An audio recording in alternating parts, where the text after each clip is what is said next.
Question में बोल रहा है कि two blocks in contact with each other. दिख रहा है दो ब्लॉक्स किस शेप का है, दिख रहे हैं? एक ऐसा शेप का ब्लॉक है और एक ऐसा शेप का ब्लॉक है। दोनों का मास m1 m2 है। एक एक्सटर्नल फोर्स F लगा के ऐसे धक्का मार रहे, there is no friction, friction नहीं लेना है। Blocks have an instantaneous velocity v0। जिस इंस्टेंट की बात हो रही है उस इंस्टेंट पे v0 वेलोसिटी है ब्लॉक का। कांस्टेंट वेलोसिटी नहीं बोल रहा है, इंस्टेंटेनियस वेलोसिटी बोल रहा है। मतलब जिस इंस्टेंट पे तुम देख रहे हो डायग्राम उस टाइम पे ब्लॉक्स का वेलोसिटी कितना है, v0। Find the instantaneous power. तो पावर बताओ m1 m2 को कितना दे रहा होगा। पावर बताओ कि m1 m2 को कितना सप्लाई कर रहा है, किस इंस्टेंट पे, जिस इंस्टेंट पे वेलोसिटी v0। कौन सा फॉर्मूला लगेगा,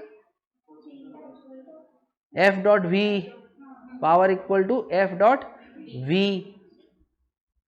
तो अगर हमको ये पता चल जाए कि m1 m2 को कितना फोर्स दे रहा है तो वेलोसिटी तो v0 दिया हुआ है ही, तो बन जाएगा। बनाओ। देखो सबसे पहले तुम हमको ये बताओ कि दोनों साथ में चले गए या अलग अलग। अरे साथ में ही चलेगा ना भाई। मान लो कि m2 ज्यादा एक्सेलरेशन से चल रहा है तो कांटेक्ट बना रह पाएगा।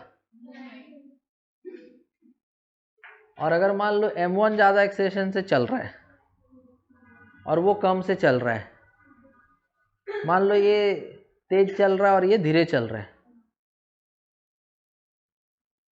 तो कांटेक्ट छूट जाएगा या सेम रहेगा? छूट जाएगा। ये 4 से चल रहा है, ये 3 से चल रहा है, तो कांटेक्ट छूट जाएगा।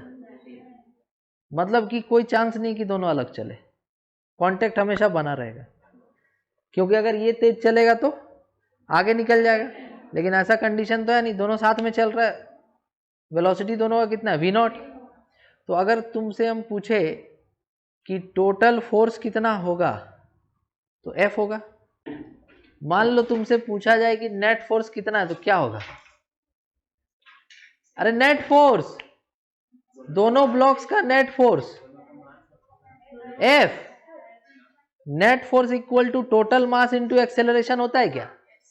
तो एक्सेलरेशन इक्वल टू हो जाएगा total force by total mass. इतना समझ में आया तो बोलो ठीक है। ये भी A से चलेगा एक्सेलरेशन से और ये भी A एक्सेलरेशन से चलेगा। हम शुरू में ही बोले थे कि वेलोसिटी कांस्टेंट नहीं है, वेलोसिटी v0 इंस्टेंटेनियस वेलोसिटी है जो थोड़ी देर बाद हो सकता है बदल जाए, उससे पहले वो कुछ और रहा होगा। समझ गया? अब तुम एक बात बताओ कि ये m2 मास है, क्या है ये m2 मास है और इसका एक्सेलरेशन कितना है, a है, तो फोर्स ऑन m2 क्या होगा?